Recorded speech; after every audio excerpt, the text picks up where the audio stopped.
case you secret society loving cowards didn't hear me the first time, I must finish with the end of the paragraph and 108, and then it wraps it up at 111. So let me just read all this. In order to counter this wickedness, members of the old-time religious society often turned to an arsenal of redemptive violence that included knocking and kicking, poisoning, and root doctoring. From the African and African-American perspective, the latter two were inseparable, and all three worked in conjunction with the bonded philosophy of defense through the art of trickery, which here we will be referred to tricknology. Now remember, this is specifically designed for people who cannot address a threat.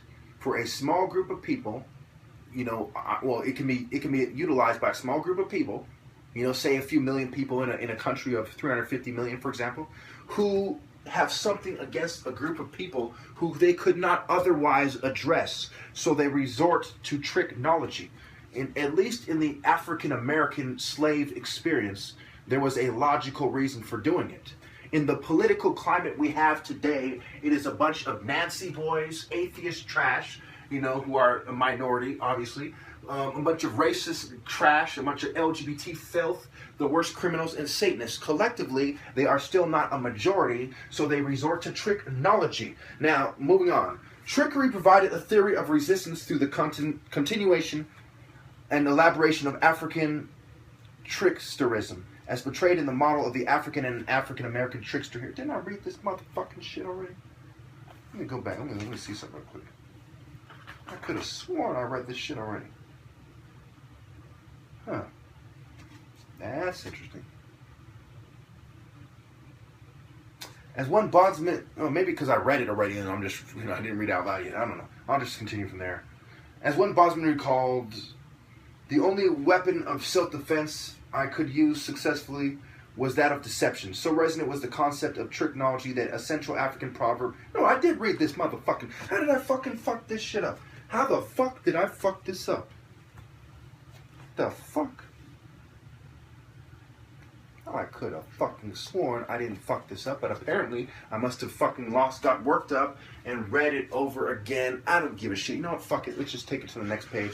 All right, let's just take it from the bottom of it. While knocking and tricking employed trickery, root doctrine stood at the spiritual heart of the tricknology complex, so much that tricking was a vernacular term for root doctoring. Not surprisingly, tricking or root doctoring drew on African precedents and was also known from Virginia to Georgia by African terms such as mojo and ober, and Bantu terms such as hand, wanga, and gopher. According to W.E.B. Du Bois, the first African-American institution was an association that was linked to African traditions related to root doctrine, was not at first by any means Christian. Although the old-time religious societies that were formed around African spiritual traditions gradually adopted more Christian elements, likely in the 19th century, conjuring traditions remained central to these societies because they provided empowerment over the practical circumstances of their bondage. Like other forms of tricknology, root doctrine had multiple uses, but most salient among these was arbitrating the day-to-day conflicts in which slaves were confronted with white slaveholder domination, which was often directed and enforced through violent means. The circumstances of the oppression that bondsmen endured included sickness, destitution, forced labor, random acts of violence, separation from loved ones, and general dishonor and disempowerment. W.E.B. Du Bois describes the root doctor as the healer of the sick, the interpreter of the unknown, the comforter of the sorrowing, the supernatural avenger of wrong, and the one who rudely but picturesquely expresses the longing, disappointment, and resentment of a stolen and oppressed people. Now, keep in mind that all the bootlickers on the list of spiritual bottom feeders see themselves as oppressed. I'll start from the bottom up. Racists see themselves as oppressed by other races who are, infringing on their rights and different things. Of course, I don't think I have to explain that. Atheists see themselves as oppressed in a country that's mostly religious. Feminists see themselves as oppressed by the patriarchy. The LGBT community sees themselves oppressed by religious people and people who ostracize them or who, make them outcasts and make them feel uncomfortable and so on. The worst criminals feel themselves oppressed by the system, by law enforcement, those who haven't sold out, that is. And Satanists see themselves oppressed by Christians who they see as overzealous and so on and so forth. But anyway, Thus, trick doctors sought to cure the symptoms of bondage through using medicinal knowledge to cure disease, using the knowledge to earn a sizable income, using special plants that would cause feigned sickness so the person could avoid work, or controlling the excess of white oppression through a threat of spiritual vengeance or poisoning. Just as mastery of knocking and kicking could allow a bondsman to advance in the culture of coercion to a position as driver or bodyguard, a culture of coercion. I've just been talking about coercive power for several days now, anyway, and how these people, position themselves for 6 years now. Anyway, what was I? Root doctors could find themselves with much greater respect and freedom of movement than was afforded the average field hand. Although skeptical of such trick doctors, one South Carolina plantation owner acknowledged that on every plantation there was at least one root doctor who was among the most powerful and significant individuals on the plantation. The Reconstruction legislator William Council experienced the fact that elder root doctors, male and female, often looked after white children as well as black children, instilling a fear in both. While some root doctors were at times targeted by the agents of white domination, at other times they were allowed to travel freely as doctors as long as they paid a portion of their earnings to their plantation owners. This was the case for Jack, who was allowed by a Tennessee landowner to travel through the region practicing medicine, as well as for Jeff, who was hired by South Carolina planter to doctor some of his Negroes. William Wells Brown recalled a root doctor named Dinky, who was his own master. Dinky did not work, did not get whipped, and did not get stopped by patrollers. Indeed, even some of the most upper-class white women visited him for consultations, and white men tipped their hats at him. Skillful trick doctors stood as potent symbols of the power of tricknology, as they lived in effect as their own masters in a society in which bondsmen, which is another word for slaves in case you didn't get that, were mere tools for labor. Not only were bondsmen such as Dinky free of demands for their physical labor, but they also often held as much sway over other bondsmen as did their enslavers. Thus, root doctoring and knocking and kicking acted as related sources of empowerment. Root doctoring was a much more powerful weapon in the old-time religion society's arsenal, in that it could provide a buffer from a much wider array of dangers than knocking and kicking could. Yet both provided for defenses against the physical brutality of bondage. Knocking and kicking could provide some control over the random beatings that were central symbols of white domination. Similarly, among the most popular of sacred medicines in North America were those used to keep from being whipped. These two legs of tricknology often worked in tandem, as in the case of Frederick Douglass. Douglass was armed with a charm provided by the trick doctor, Sandy, when he entered into a bold physical confrontation with his overseer. Yet Douglass also chose to resist his oppressors physically. In doing so, he was able to prevent further beatings. Thus, he attained a status similar to that of the root doctor Dinky, but by physically demanding respect from his overseer, which simultaneously rekindled his own sense of honor. That was the paragraph of tricknology. Now, you are going to hear atheist dogs, without any doubt, twisting this type of stuff and say, well, it's because of religion. And ironically, this actually proves them completely fucking retarded and absolutely out of touch about religion. The witchcraft that they're doing is not a major form of religion in first world societies. The societies that exert control over the world basically are Christian, Muslim, and Jewish societies, at least under the pretense of being such. Second, religion served as a tool for relieving oppression in this case. Third, the religion was at odds with the white social norms and the political climate of the time.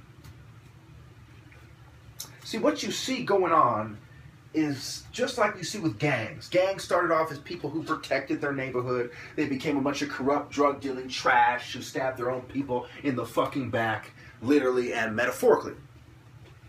The same thing with secret societies. Long ago, thousands of years ago, secret societies served as a tool for maintaining the order. They had somewhat of a righteous role in society. Fast forward to today, secret societies were a tool for manipulation. They've always been that tool, but they perhaps were more honorable in the past, as my argument has pretty much always been, but they have become an abomination more so than ever, in that they are used by the lowest form of filth to oppress the righteous, when long ago they were used by people who at least tried to be righteous to make the world a fair and orderly place. So what we have is an order out of chaos, and of all the scum who were responsible for the chaos in the first place have created an order of lowly dogs. Now, in the case of slavery, you see, it was a double-edged sword.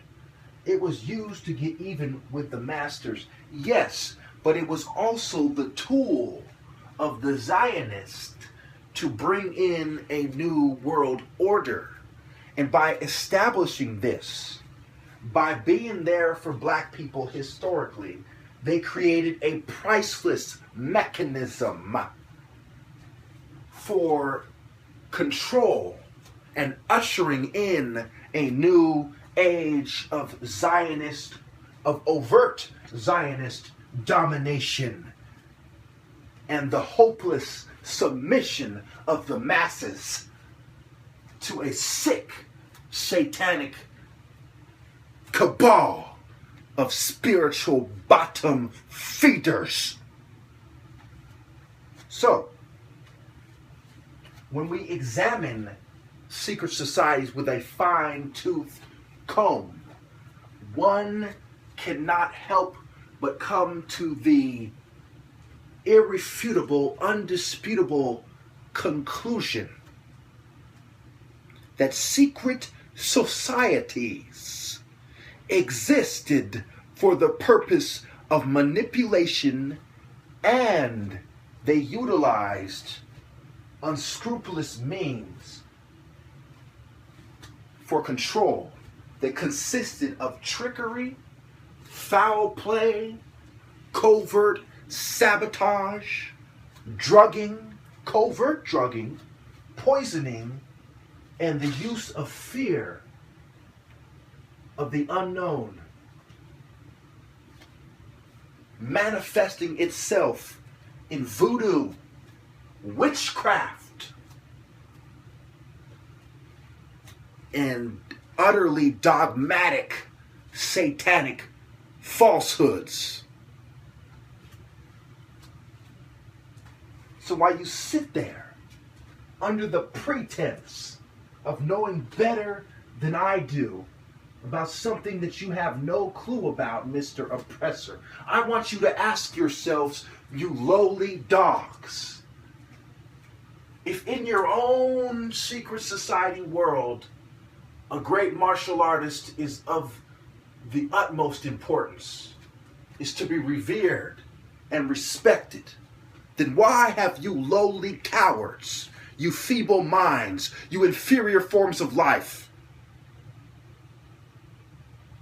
practice such a despicable, dishonorable, cowardly fucking means of oppression on such a righteous, transcendent hero? What excuse could you possibly have other than to maintain the order of Satanism, greed, spiritual bottom feeding, betrayal, disloyalty, infidelity, adultery, homosexuality, sabotage, blacklisting, manipulation, blackmailing, blackballing, backstabbing?